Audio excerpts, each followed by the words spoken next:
Awesome. Testing, testing. Madam, the floor is yours. Thank you very kindly.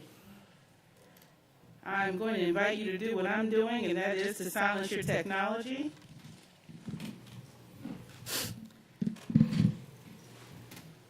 All right. Very good.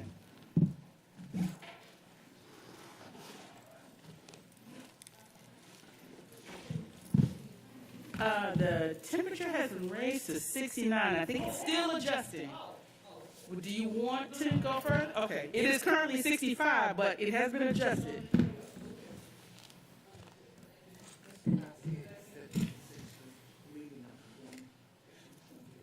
Okay. All right. Thank you.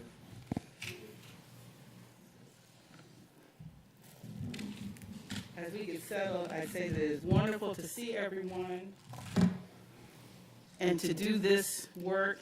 This is one of my favorite committees, and it's not because I chair it. It's because I really, really do like what we do on this committee. So I'm going to open my remarks. It is 3:33. I want to commend the staff for the preparation that went into today's meeting. You'll see that through the documents, from the minutes into the description of our new subcommittee, and also into the setup of the room. We are reorganizing and responding to the times, and some may have already seen this setup, and for some like me, it may be brand new. So I'm very, very thankful for the staff for their continued work. I'm also very happy that we're going to have a discussion today on our navigation plan, and we have a presentation that will tell us what our way forward is going to be in that. We have had several iterations of how we move forward in this work and being accountable to our greatest outcome, and that is teaching and learning, and how we are stewards of the resources that are provided to us by the people. So at this time, I'd like to invite Dr. Levette to bring her opening comments. Thank you, Dr. Hoskins-Brown. I joined Dr. Hoskins-Brown in thanking the staff for the work done, and we'll be hearing today about the Way Forward 2026, which of course all of you have been involved in that, and I think it has been a really positive, iterative process where we have tweaked and retweaked and worked and reworked so that it reflects our best thought to date, and I'm looking forward to the annual revisit of it so that we can make sure that we are meeting the most pressing needs. And I'd also like to thank the staff for the work done in terms of reconfiguring the room in anticipation of future public meetings. So I look forward to today's proceedings. Thank you so much. Thank you, Dr. Levette. And since it has been some time since we've been together, and individuals may not be familiar with our committee members, certainly I am the chair, Deon Hoskins-Brown. We are joined by board member Denise Grabowski, Ms. Cornelia Hall, Michael Johnson, and Dr. Kenya Mosley, and we are always thankful to have Ms. Irene Hines present. She is the most committed committee meeting attendee I think there is among us, and we are thankful for that. At this time, you have the agenda before you. It was also sent out. Is there a motion to approve the agenda? It's been moved by Ms. Hall to approve the agenda. Is there a second? Second. Second by Dr. Mosley. Are there any changes or corrections to be made, or any discussion on the agenda? Hearing none, all in favor signify by saying aye. Opposed is the same. Any abstentions? Thank you. The agenda is approved. You've also received the minutes from our April 27th meeting. I'll entertain a motion to approve those minutes. It's been moved by Mr. Johnson and seconded by Mrs. Hall. Any changes, edits, besides minor corrections? Okay, I'll entertain, all those in favor signify by saying aye. Aye. Opposers can do the same. And any abstentions? All right, approved unanimously. So this is the fun part. This is the part of this meeting that I like. This is the presentation of the district accountability system, and Mr. Feliciano is going to lead us through this process. And I'm so excited about this, not just because it is the core of what we do here, but because we have a challenge in understanding how to measure ourselves over this past year. And so I look forward to the data wizards who are going to tell us how we're going to do it. Mr. Feliciano. All right, thank you, Dr. Hoskins-Brown. If Mr. Hagan would change the screen. Thank you. I'm certainly excited here today to talk about our DAS REMI, our DAS REMI. Ashley Joyner, who's at the podium, she's our assessment data analyst. She will be assisting me with the presentation. Slide 2. On the screen is a summary of key events that have occurred to complete our strategic plan. Just to remind our online streamers, the original strategic planning process started in the fall of 2019 and was tabled to address the immediate concerns of teaching and operating under the pandemic crisis for the school year 2020 and 2021. As an interim solution, a one-year return-to-learn tactical navigation plan was created to help guide the work and inform the board and community of efforts made to continue school operations. That was called the DAS REMI NP. Prior to that was the DAS REMI P2E, which was the District Accountability System Reporting, Evaluating, Monitoring Instrument, Passport to Excellence Plan. 11 months ago, in January of 2021, we resumed our work to complete the 5-year strategic plan, The Way Forward 2026, with GSBA and GLSSI. Now, if you work in education, you know we love acronyms.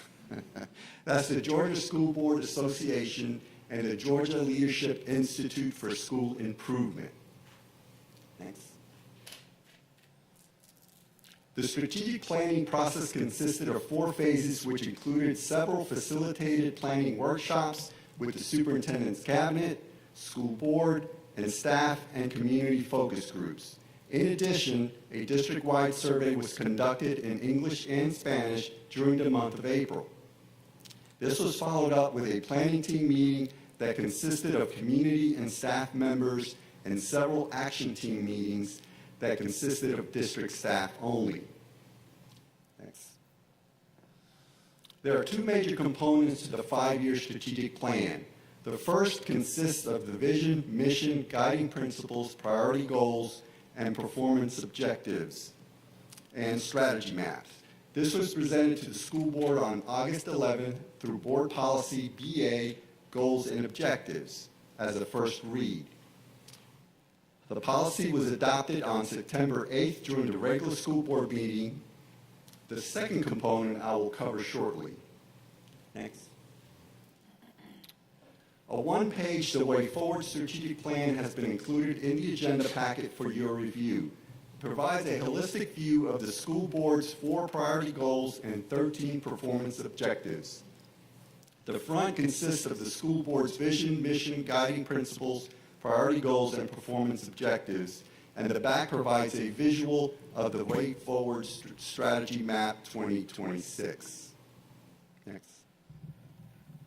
These are pictures from the workshops held during the process from the needs assessment phase to the development phase.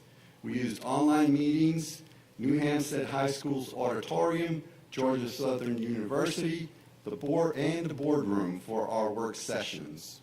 We are now ready to present to the Board Accountability the operational component of the plan, REMI, which includes the performance measures for each objectives, baselines, and targets.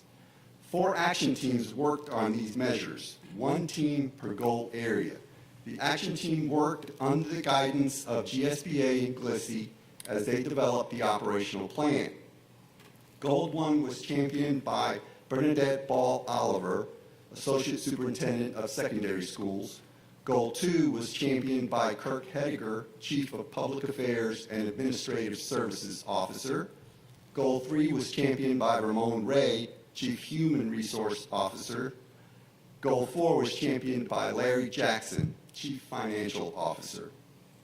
As you may recall, our previous DAS REMI was paper-based and consisted of 80 pages.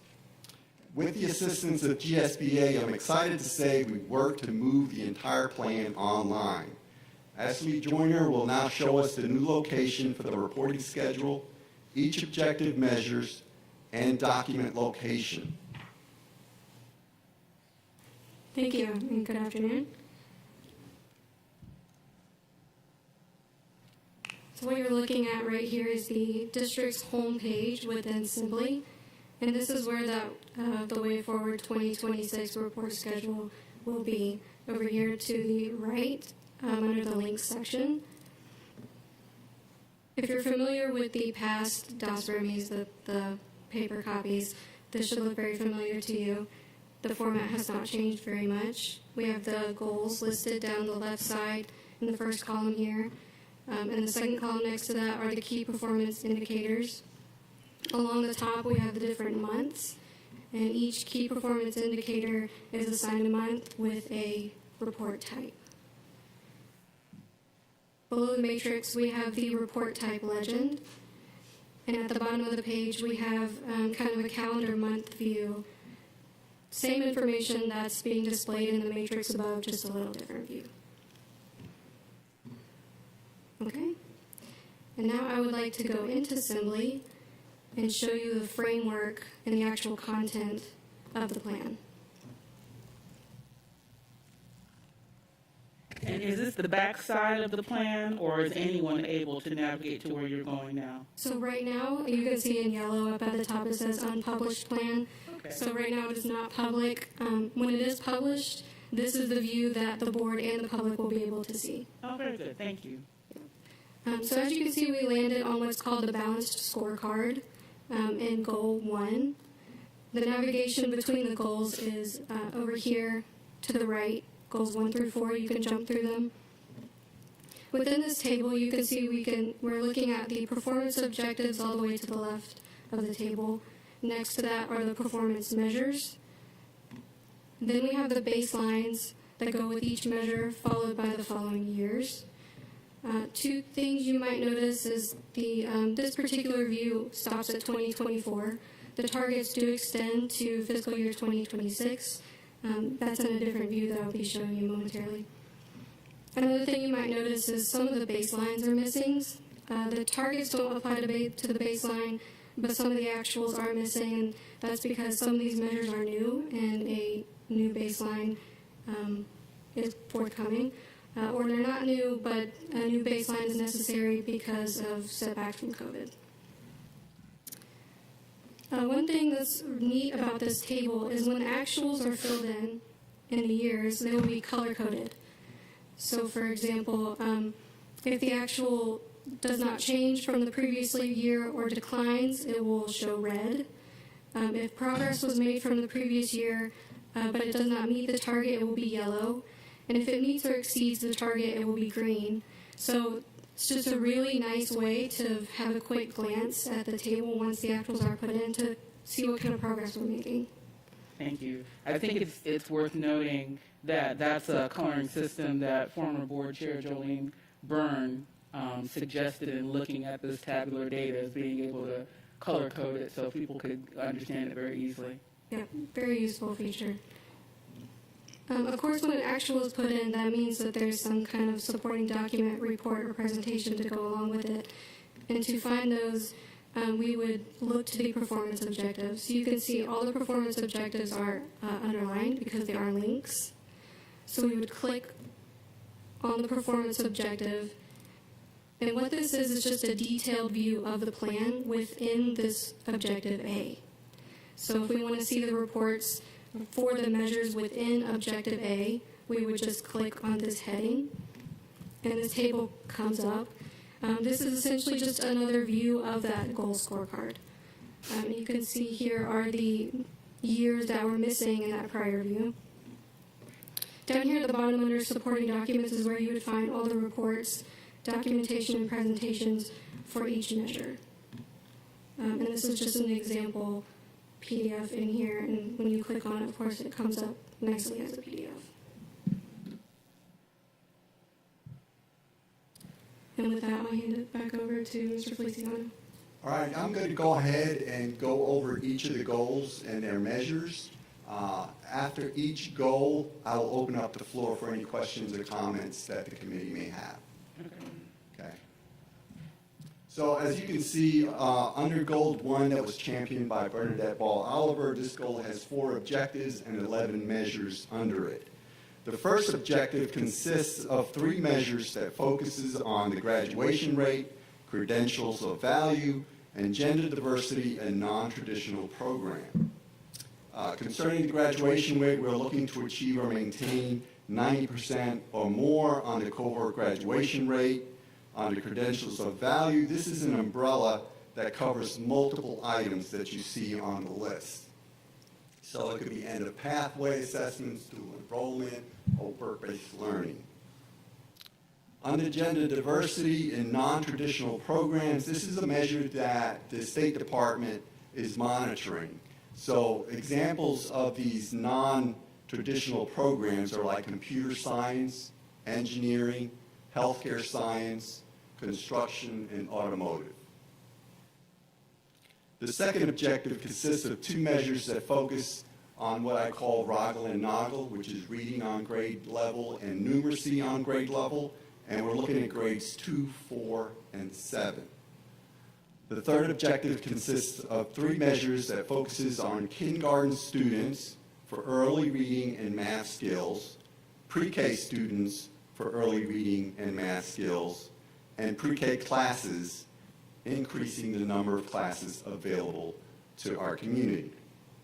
The fourth objective consists of 3 measures that focuses on credit recovery for students, student SEL, that's social emotional learning, and the state climate school star rating. Now, the school star rating is a comprehensive measure.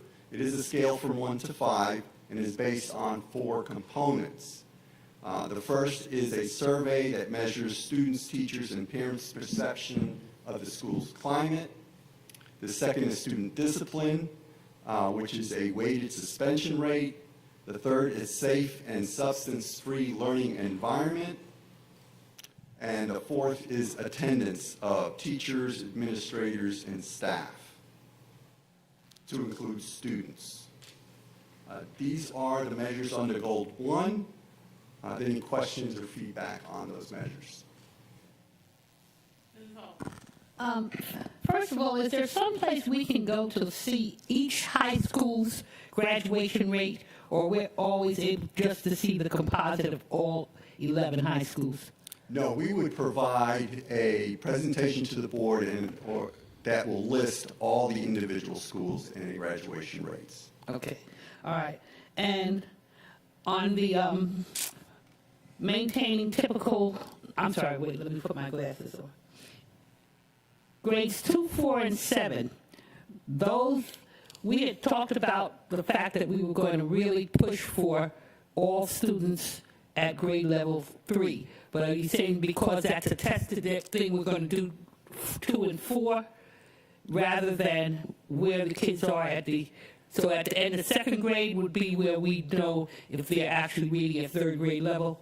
Well, this is more like front-loading success. We want to make sure the students are prepared as they enter into 3rd grade. Okay. So we're getting them earlier. We want to measure where the students are in 2nd grade to give At us the end of sufficient 2nd time grade, okay. through 2nd grade, because it's a formative assessment, so we take multiple measures. Okay.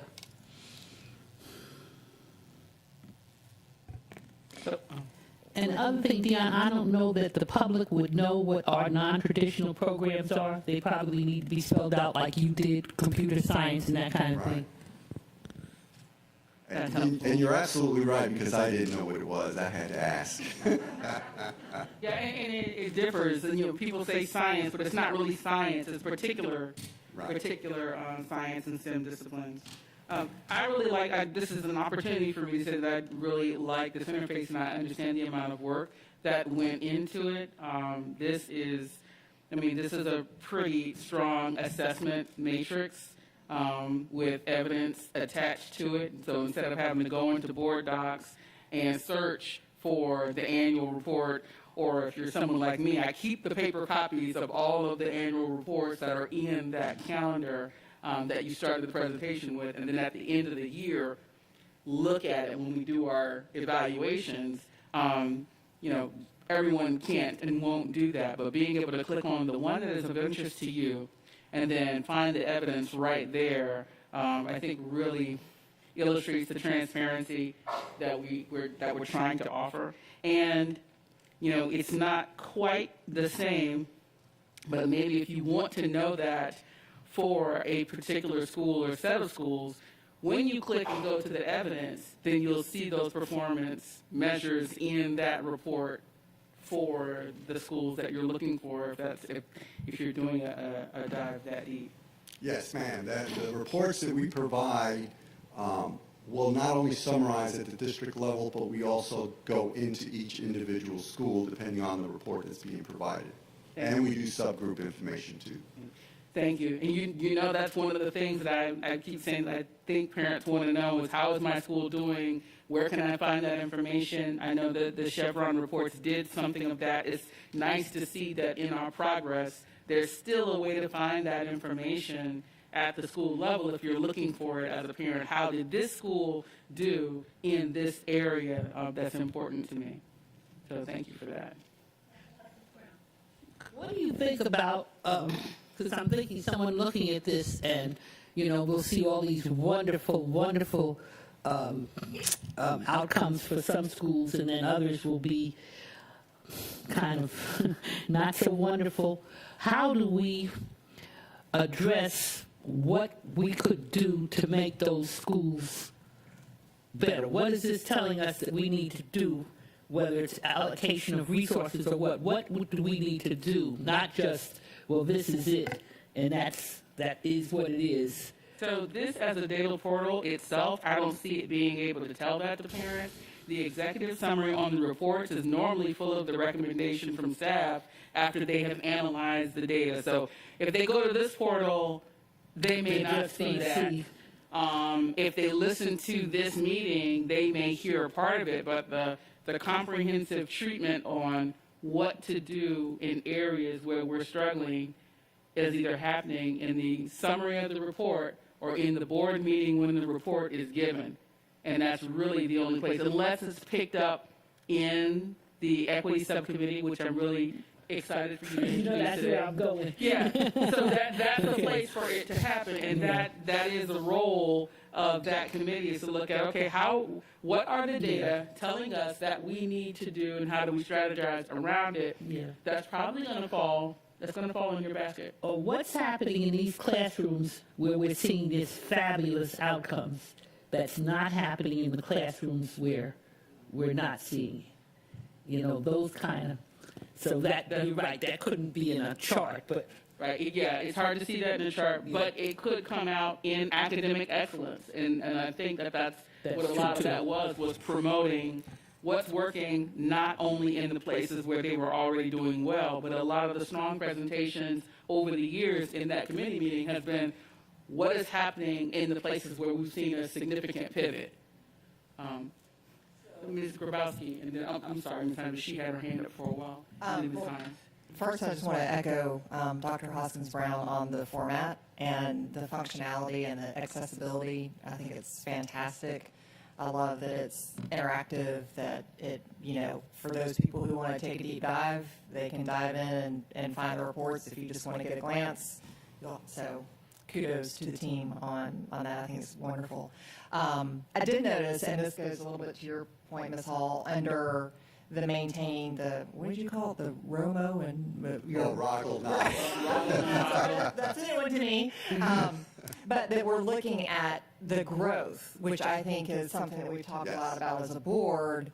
It's not just a percentage of A, B, C, and D, but are those students actually growing and learning, which I think is going to be a good metric for all schools, our higher performing schools as well as those that are facing a challenge, or they at least making progress in a positive direction. So the question for the metrics, and this would go to this one and any of the future ones, for any of the metrics that are based on a state standard like the climate school rating, are we tying our targets to any type of a state target? And the second part of that question is, are we going to indicate that if the state target is a 5 and we're aiming for a 6, will we indicate that information in this report, if that makes sense? It sort of depends. I'll let Christy Collin-Rowland answer that question. She's our statistician for the district. Thank you. So yes, where we have a very defined state target or goal, we do align to what the state expectation is. There are instances like with the example of the climate rating, it's on a scale of 1 to 5, and a 3 or higher is considered good. So we use sort of that benchmark, even though the state doesn't come out and say, you should have a score of 3 or higher. We sort of read between the lines and read the guidance and say, okay, really, this is where we would need to be considered having a positive score. So it's sort of a mixture throughout. Even in the areas where we don't have defined state targets, often what we do is apply a state formula, like a standard formula that they use to create targets. So even in cases where we don't have a state-specified target, we are using a state-aligned formula to come up with our targets. I wonder if there's, and maybe this isn't the right place for it, but for example, we know our graduation rate is higher than the state graduation rate, and I think that's something certainly to celebrate. We want to make sure to convey that information to the community. Is this an opportunity to do that, or would that fit better in another communication versus trying to put it in this plan, if that makes sense? So I will attempt to answer, and I'll invite staff to jump in. In the past, we have struggled with what the baseline should be. Should the baseline be something that is a national or state level that does not connect at all to our previous performance, or should we be looking for incremental, long-lasting increases or improvements in our performance? In the case of the graduation rate, we did, in the last 2 years, put in for increases in our rate that already exceeded the state. We already set that goal for ourselves. And so the individual targets are based on our past data performance, which sometimes is far below the state, and we've had criticism on this committee by members who thought, well, we shouldn't aim so low, we ought to aim, for, that the state level, but that was not a realistic jump that could be made within one academic year. In the cases where we exceed, we have set goals that are based on our improvement and our ability to improve over time on those goals that already exceed state or national levels. There's not really a place in this format to say, hey, look at me, I exceed the state, or hey, look at me, I don't meet the state, unless we put that parenthetically in every single measure, and that would become kind of wordy and messy. So the thought is there, but you're right. We are not notifying anyone in places where our measurements are really superlative. Okay, Ms. Hines, and then Mr. Johnson. Follow to something Ms. Hall asked earlier. So then, if the Academic Excellence Committee has to come up with what did you say, Sister? Well, what I'm trying to say is that if the Academic Excellence Committee, if the report is sent to the Academic Excellence Committee, are we going to have to look at recommendations, or would that come from another group? It's not an obligation, but we have always encouraged recommendations from academic excellence. And in fact, I want to say maybe 3 or 4 years ago, we were trying to encourage cross-pollination, where we have actually, if you check our minutes many years ago, maybe 4 or 5 years ago, we would send problematic topics to academic excellence, particularly when we would find ourselves in a data discussion where we started doing programming, because that is not our job in this committee. And when we started talking about, oh, they ought to do this, we're like, wait a minute, we are not in our lane, let's send that to academic excellence. And so now, we have started using that as a cue when we find ourselves trying to solve the problems that data are showing us. It usually cues us to say, we need to ask audit to look into this and get more information. We would like to ask academic excellence to look at this and make some suggestions.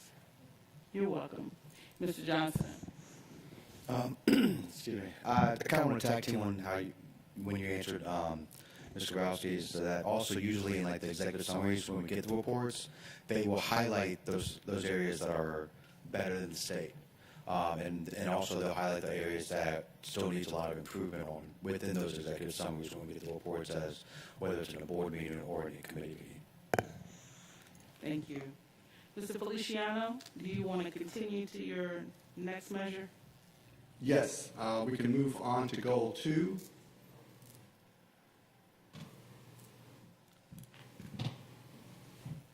Goal 2 is championed by Kirk Hediger. This goal has 3 objectives and 6 measures. First objective consists of 2 measures that focuses on the amount of content and communication channels used. The second objective consists of 2 measures that focuses on the state climate school star rating.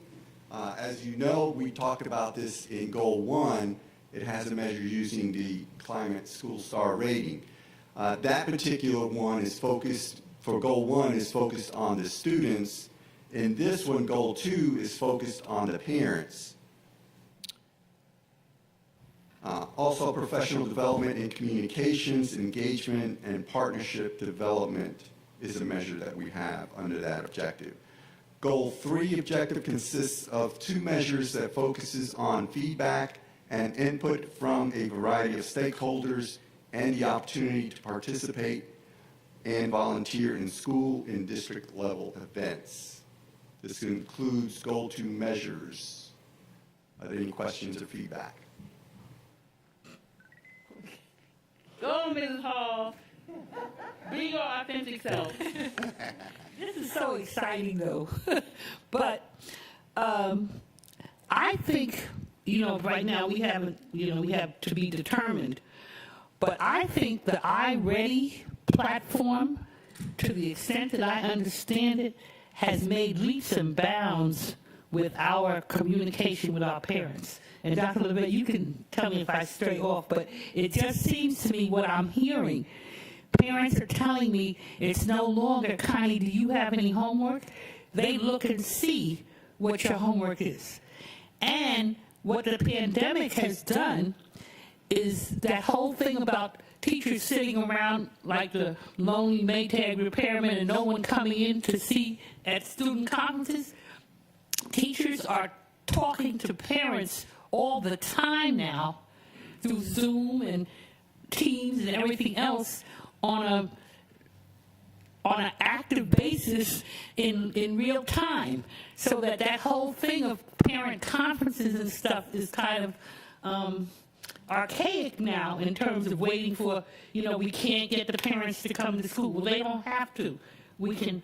So that said, is this going to show that it's not a thing of how many physical parents, Mr. Hediger, come into the school, but how many times does the teacher involve herself and engage with a kid's mother or father over the course of a semester? That could certainly be, and I don't want to speak for Kirk, but the communications channels that are used, we wanted to make sure, like you said, in person was the way to do parent conferences.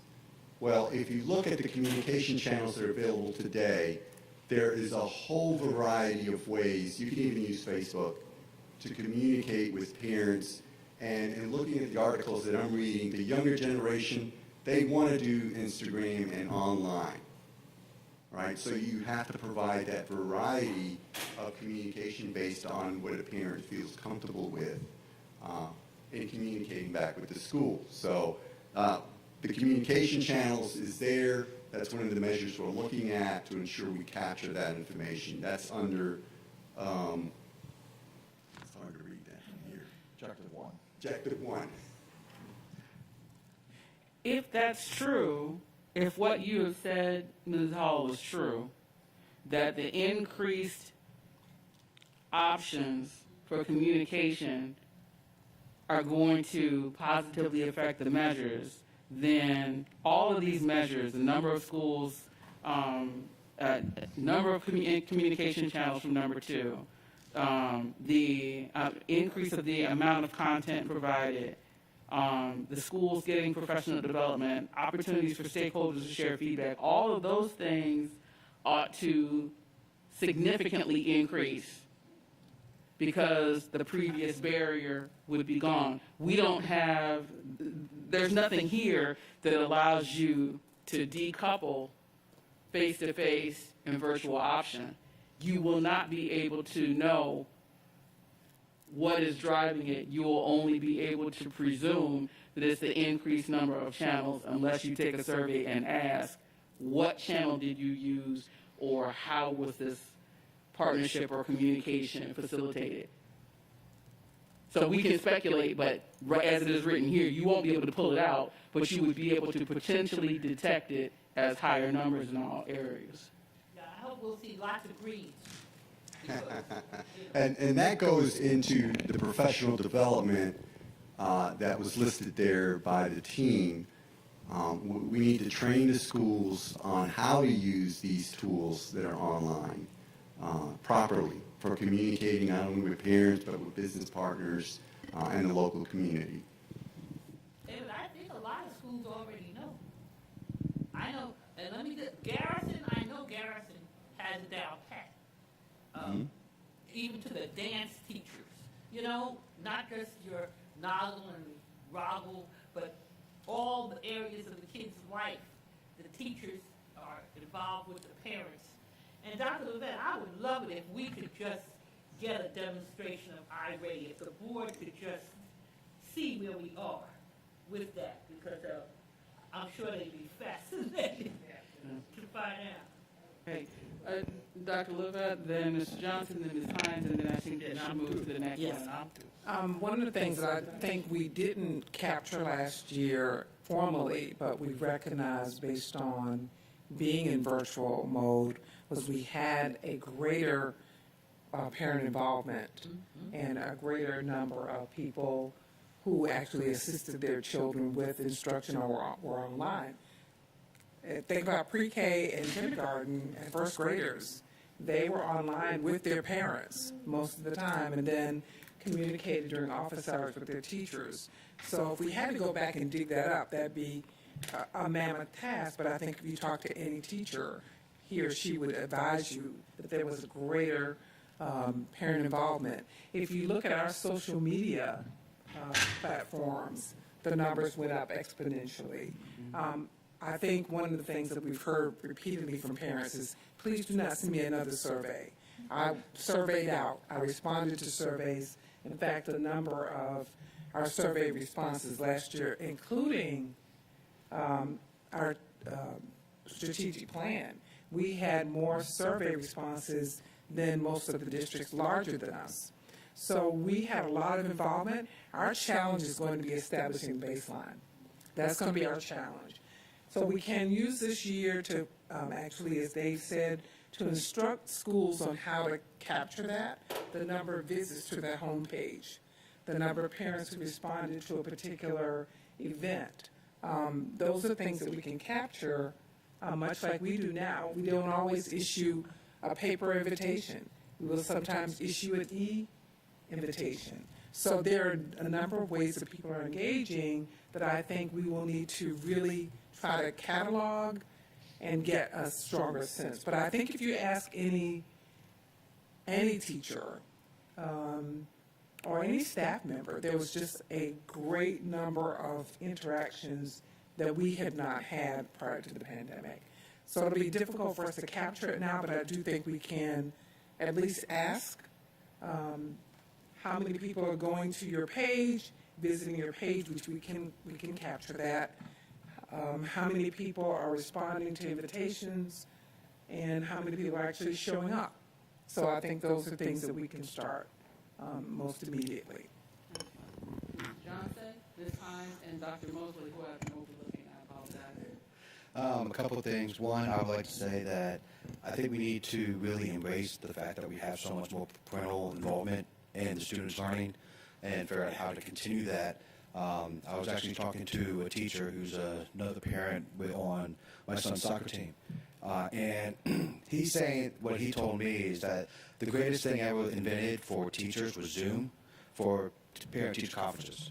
Especially when you have parents who work shift work, and those parents, one's working, one's at home, they both want to be involved and know what's going on. Zoom allows us to do that now. I know my son's teacher, we had our parent-teacher conference over Zoom. She also uses the Remind app to send out messages or last-minute things, something that she forgot to tell the kids in class to let us know about. So I think there's a lot more different ways that teachers are learning how to communicate to parents. And I honestly think the parents are really appreciative that the teachers are willing to go and find these things of technology to be able to help to stay involved, for the parents to stay involved, even though they're not in front of a computer all day. Thank you. That's really interesting. I hadn't heard of that software tool. Ms. Hines. Well, my concern is that not all parents, especially grandparents, are really savvy when it comes to Zoom and other modern technologies. So how do we reach out to them? Do we have anything in place that can assist them? Well, we haven't abandoned mail. We have not abandoned mail and telephone. So I think it's an important point to make, because if you're listening to this conversation, you think it's all about technology. It really isn't.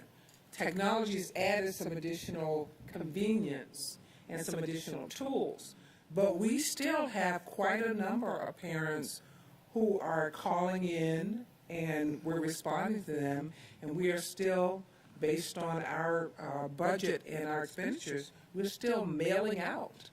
I think our biggest mailing every year is around the expo, which goes to every family. So we may do robocalls, we may do all those other things, but we also still mail. So thank you, Ms. Hines, for allowing us to say that. We also still do certified mail.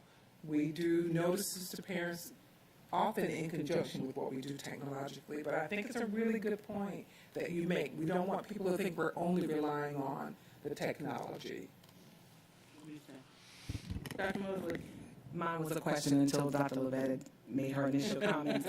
Because I was just wondering, were we going to be able to see the different levels of communication and the breakdown of that as a part of the professional development and effective communication? But it sounds like that is a part of the plan, and so just wanted to make sure that part was available for us to understand how that communication is being made and which one is leveling the best.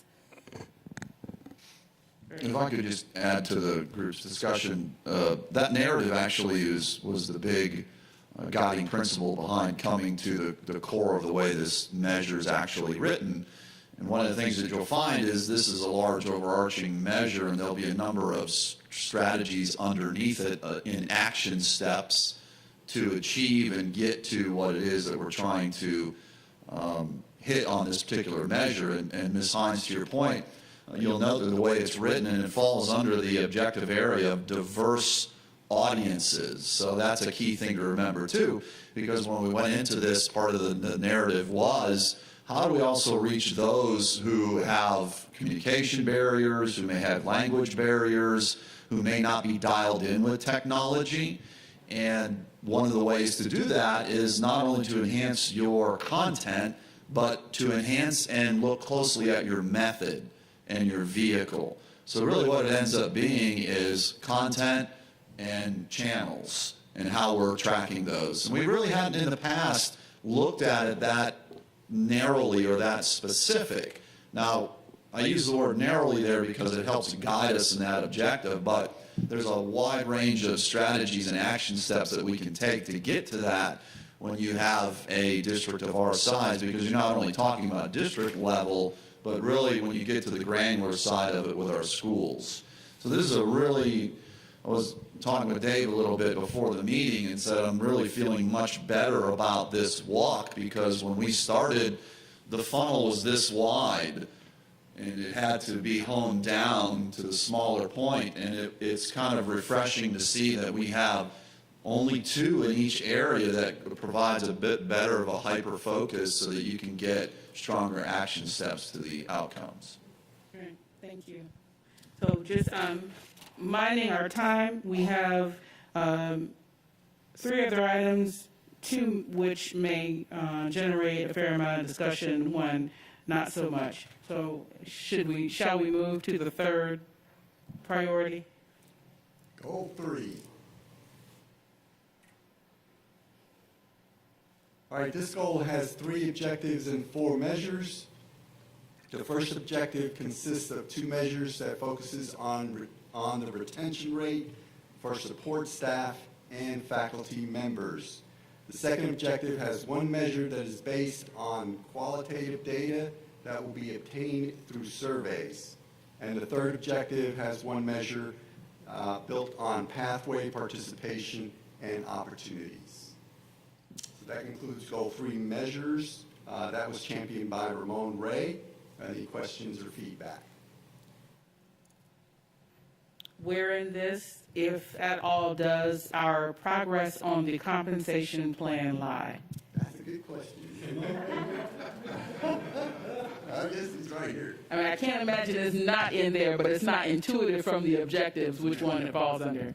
Yes, yes, you're correct. It's not intuitive, but our thought process was it is ingrained into the, the 3 as far as particularly in the goals and maximizing employee pathways to success. And it's not identified specifically, but we do have other ways that we think that we will keep it alive as far as making sure it's there.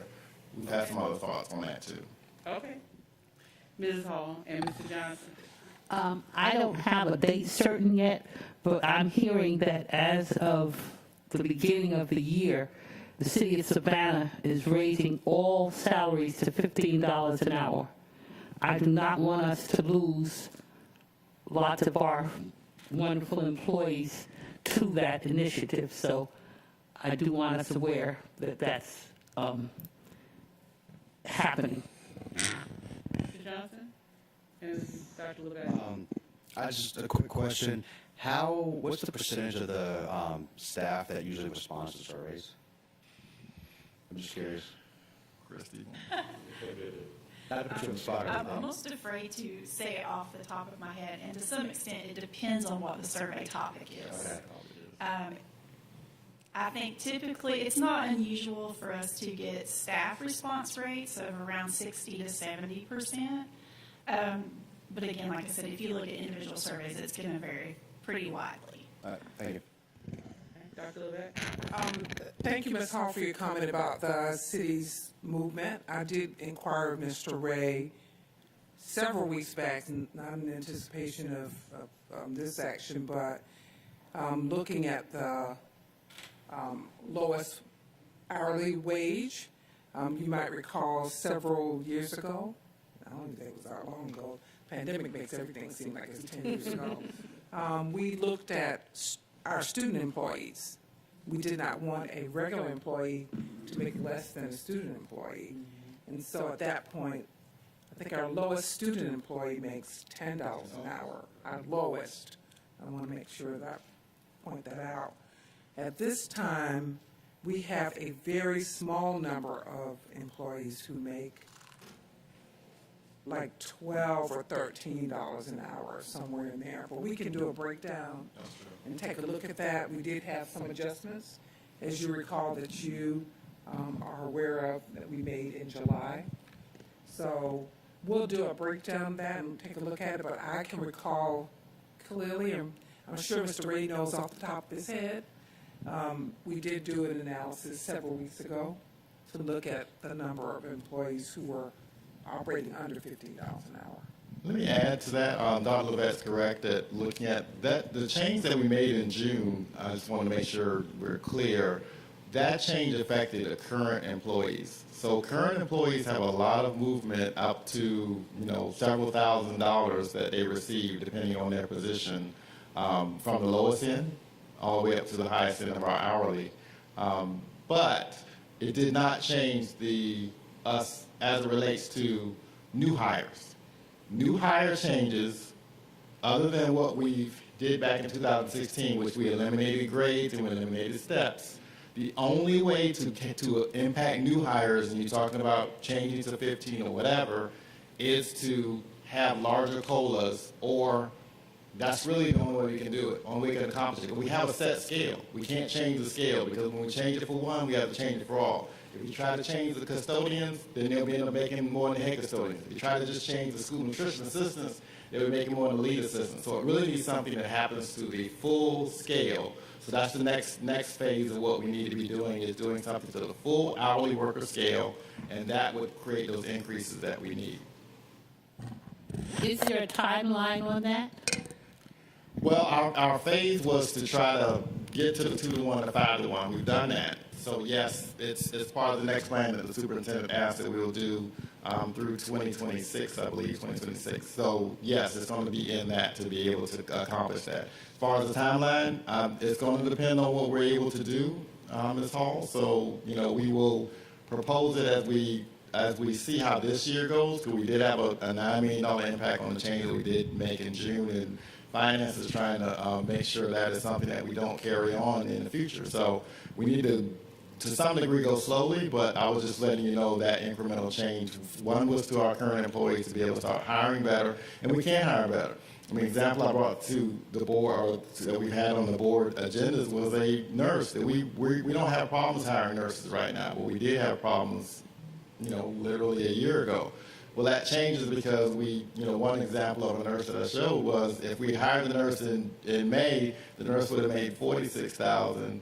By hiring the nurse after we made this change, the nurse was making $54,000. So that's an example of that one change. And I get that's a higher level, but you can extrapolate that down even to the paraprofessional and others. That significant change of going from 2-to-1, 5-to-1 to 2-to-1 is significant when employees have experience and they're coming into this district that wasn't recognized before.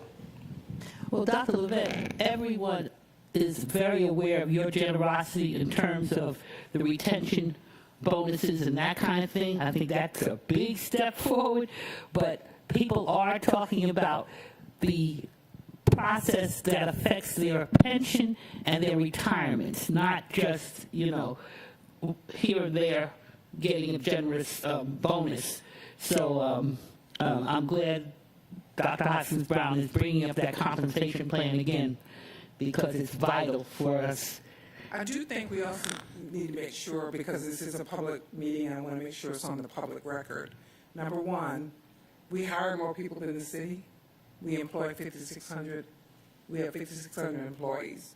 The second thing is our benefits package, as you are aware of, is a highly valued and quite expensive package. Some of those costs are beyond our control. The pension, for number one, and the state health benefit plan. Now, while not all employees may participate in the state health benefit plan, there are still some benefits that we pay for that our employees cherish and participate in fully that may not be comparable to the city. So I think when we work with our city allies, and we also work with our county counterparts, we do some comparisons. When you look at the entire package, most of the time, I would say 99% of the time, our employees come out on top in terms of the value of the packages. So if you're going to go just by your hourly wage, then you may make that decision, but you may be losing out otherwise. But I do think we're pretty, very competitive. You do recognize, too, the other point that we make when we're recruiting employees, we are one of the few public organizations or public school districts that still support and pay into Social Security, which is the reason why we sometimes have employees from other places come to us. And I'm not suggesting that's the situation with the city, but I'm just saying, I think when you were there when we had the conversation with our teachers around the $3,000 bonus from the governor, and we broke the package down. It was the first time that many of our employees could actually see the value of their benefits package and the cost the district incurs to ensure that our employees get that.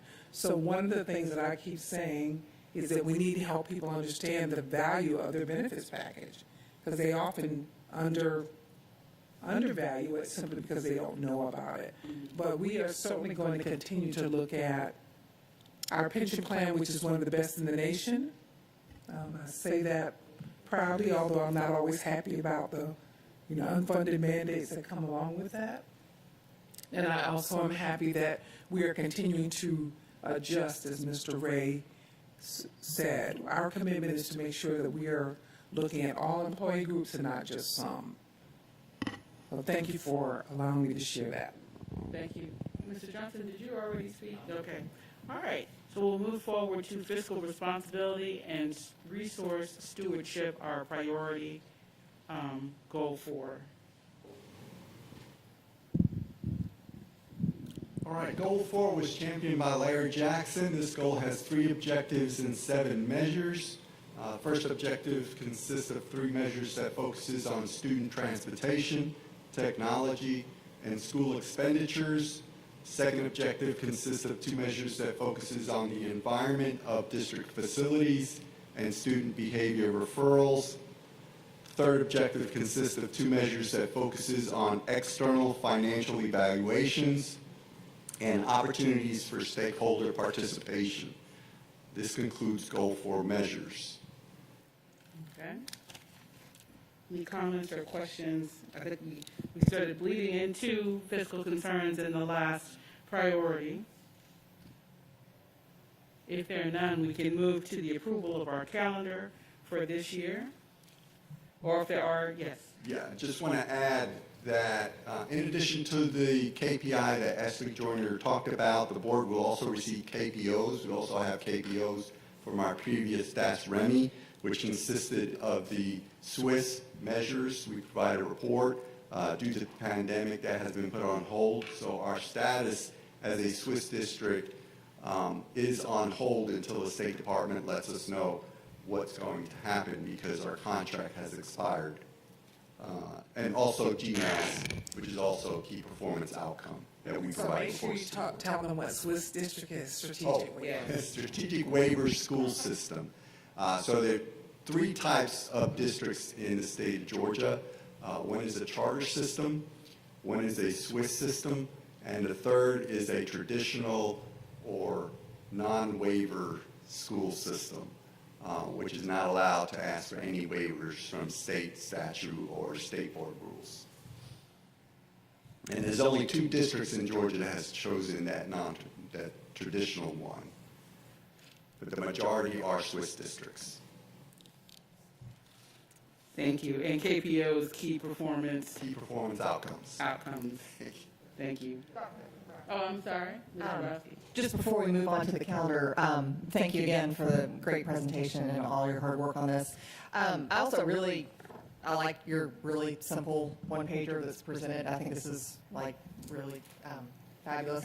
Have we shared this with all of our community stakeholders that gave of their time to help us in building this strategic plan? I think it would be a great follow-up with each of them and a thank you for their hard work so they can see the outcome of what they did. Was this distributed also at this has been a public document. I think I saw it at the expo. I mean, I think we've had it out. I don't know if we actually contacted the individuals in those breakout groups individually and did so. Is that what you're asking, or are you asking me as a public? In particular, the individuals who participated in the stakeholder groups. Okay. That's kind of what I'm thinking of, so that it's because many of them don't have children in the public schools or, are external stakeholders. They may not be as aware of the outcome. One of the things that we can do is we typically, at least has been my experience as the chief executive officer, when people participate in a process, we generally thank them, give them a formal letter of thank you for their service.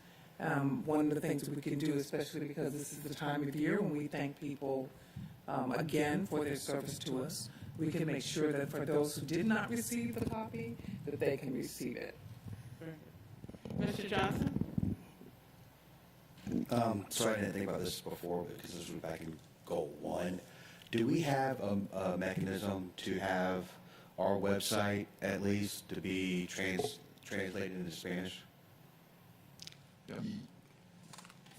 Yes, sir. Yes. Okay, I just wanted to, I've never looked for it personally, so I was just wanting to make sure that our Spanish-speaking families are able to easily comprehend what we're putting out there. Yeah, and a whole host of other languages. If you want to go online to look at this a little more in detail, is it available to us as of today? Currently, it is not. We're planning to publish it in January of 2022. Thank you. Okay, moving on to our calendar, you'll see on the reverse side of the agenda the calendar proposed for next year. There are 7 committee meetings, and this is the reduced schedule that we adopted year before last, actually, to be more efficient with the use of our time. No worries, I thought it was me. We adopted a reduced schedule to be more efficient with our time and to have our meetings coincide with when data was available, so we wouldn't be meeting just to be meeting. Our traditional meeting day each month is the 4th Tuesday at 3:30. Of course, we've modified that in the past, and the months that are proposed are provided, and they would align with March 22nd, April 26th, July 26th, August 23rd, October 25th, and November 22nd. And obviously, during the months that have federal holidays near the meeting date, we would make adjustments. Any thoughts or concerns with these months as our meeting dates? I know Mr. Feliciano and his team were intentional about not putting days there in case, in order to have flexibility, but I always have to check the date to make sure I don't overextend myself. So any concerns with the months that have been identified for this year and the general topics that would be discussed? That's what you see in column 2. If there is none, I'll entertain a motion to adopt the calendar for the Board Accountability Committee for 2022. Moved by Mrs. Grabowski, second by Dr. Mosley. Any discussion, edits, concerns? So this means on March 22nd, we would just have an equity subcommittee and not the regular accountability meeting, and then in April, it would be just accountability? Yes, Okay. and we'll have an opportunity to talk about how the equity subcommittee is going to rest within board accountability, but that is kind of a peek to how we plan to perform these tasks. There will be some meetings that will be primarily committed to the work of the equity subcommittee, and other meetings where tasks will be shared. So in the March meeting, the August meeting, and the November meeting, the work will be committed to the equity subcommittee. You're welcome. I have a motion. Did I have a second? I got a second from Dr. Mosley. Okay, any other questions or concerns? All right, all in favor of this calendar as written, signify by saying aye. Aye. Okay, that was unanimous. No opposers, no abstentions. Thank you. All right, so here is the cool thing that we're doing this year that's different from any of the other. I don't think any of the other board committees have a subcommittee like this. So I'm excited. We're innovators. So we are creating an equity subcommittee. And the genesis of this committee is that a lot of times when we're looking at what we're doing well and not doing so well, it identifies for us areas where equity is not present or prominent or could use some improvement. And so we opted to create an equity subcommittee to be able to take what we learned about these data and suggest strategies to make sure that we are being accountable in the way that is in the charter of this group, is to identify inequity and seek to address it. And so Mrs. Hall stepped up, volunteered, was voluntold, however you want to refer to it, to lead this. It is not a secret across the course of her service that equity is a passion for her, and she will be leading this subcommittee. Ms. Hall, would you like to make some statements about the subcommittee? And there is also a document that she will probably refer to that describes the purpose of the subcommittee. And I really want to thank staff, Ms. Feliciano, so much, because this saved me work that I did not have to do, and it really aligns with everything that I believe. So I thank you very much for that. So if it's okay, Dr. Hoskins-Brown, I'm just going to quickly read what Ms. Feliciano has written for us. The purpose of the subcommittee. The Equity Subcommittee is an extension of the Board Accountability Committee, which includes existing Board Accountability Committee members. So in case y'all didn't know, y'all are on the Equity Committee. Y'all know it now. And it's chaired by Board Member Connie Hall. The committee's goal is to work towards a shared understanding of equity and ensure equitable services are achieved by identifying barriers and opportunities for improvement. The function of the Equity Subcommittee is to review systems, processes, and policies necessary to ensure the creation of a positive and equitable learning environment. The intent is to ensure all students reach their full potential through holistic support and services. The subcommittee meetings provide a space for reflection and exploration on the support structures and procedures within the district while viewing them through the lens of equity. Subcommittee has no voting authority and will only make recommendations for improving policies, programs, or practices. The subcommittee seeks to hold productive discussions on equitable access options and opportunities for students and views all stakeholders as stewards of equity. Therefore, we invite the community to join us as we value and welcome views from multiple perspectives. The district has done great work in educating our students, and we look forward to continuing to build on our success.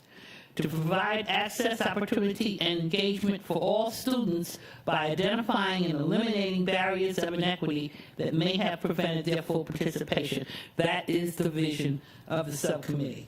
And alignment to school board's guiding principles, the commitment to the equitable allocation of resources is essential for all students to learn, grow, and achieve at their highest levels. Fiscal responsibility, accountability, and stewardship must be maintained to ensure equitable allocation of resources. And I think the illustration we have here really sends it home to everyone. We always have thought about equality, but equity is a very different thing, and this illustration I thought is very good for it. Denise, you had one also with the bicycles, but it's still, because being equal does not, as you see, mean being equitable, depending on what the support is that the person needs. So there's some other areas of focus there, but I'll let them read them for themselves. Thank you. Thank you, Ms. Hall, and thank you for stepping up and to provide leadership for this initiative. Are there questions? Yes, Mr. Johnson. It's more of a comment. So I know that when we were talking about this whole strategic plan and talking about equity, I just wanted the public to understand that when we talk about the equitable allocation of resources, that's not just money.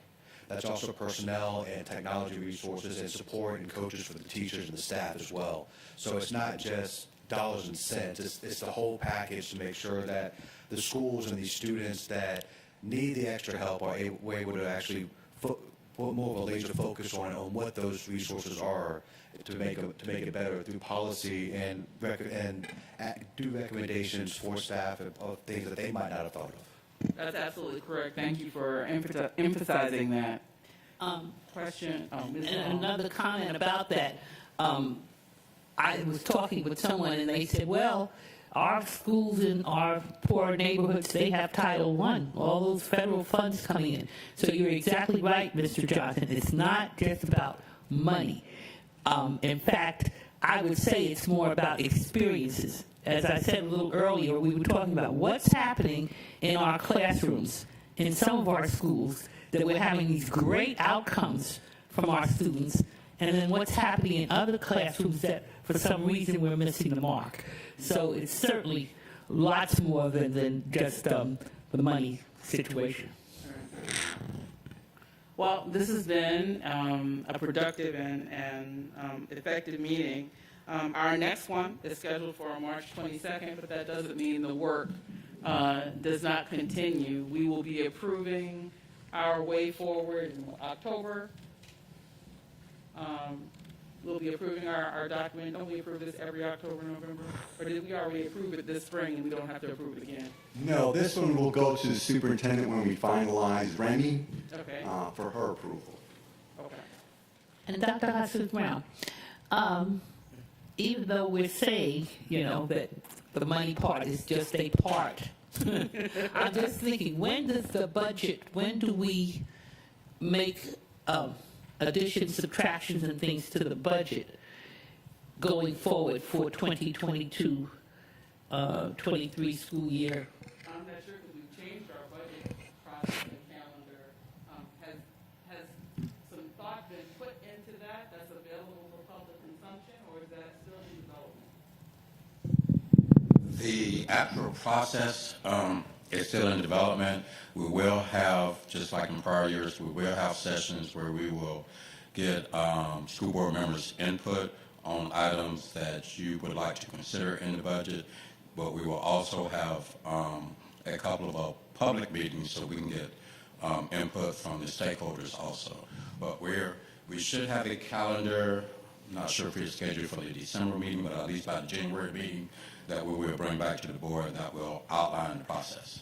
So March would be a good time for us to have our next meeting in sync with when the budget process is unfolding, I guess. Not just that, because also we'll start doing some of our evaluation process as well. Yeah, okay. That's very helpful. Oh, indeed. We have really tried to acknowledge and adhere to some of the recommendations that we hear from teachers. I'm told I should be talking into the microphone. So again, our next meeting is in March. That will coincide. By then, we will know when the budget calendar will be presented. What we have seen today is going to be operationalized, and so it's not going to rely on a board vote this fall. We have already seen some of this information prior to now in our participation in the strategic process. So I thank everybody for their energy and their time and their effort, and we stand adjourned.